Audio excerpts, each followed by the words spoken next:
Tout commence avec une étoile des dizaines de fois plus massive que notre Soleil.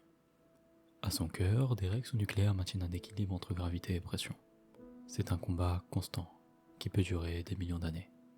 Mais un jour, le carburant s'épuise. L'étoile ne peut plus résister à sa propre gravité. Elle s'effondre et explose violemment. C'est ce que l'on appelle une supernova. Une des explosions les plus puissantes de l'univers. Au centre, le cœur de l'étoile, lui, continue de s'effondrer.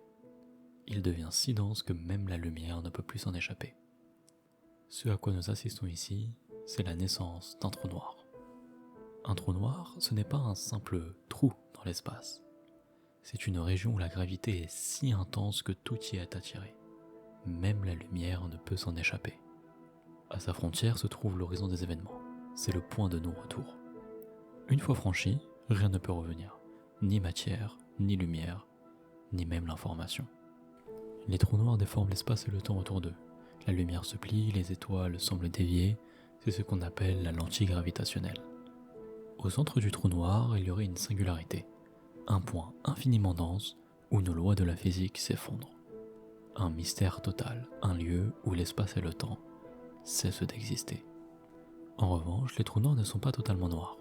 Selon Stephen Hawking, ils émettraient un rayonnement quantique. Des paires de particules apparaissent à l'horizon. L'une tombe, l'autre s'échappe, c'est le rayonnement d'Hawking. Avec le temps, un trou noir pourrait même disparaître.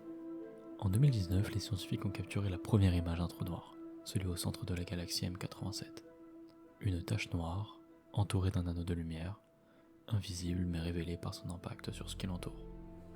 Les trous noirs nous rappellent à quel point l'univers est mystérieux. Ils sont les frontières de la connaissance, là où la science et l'imagination se rencontrent.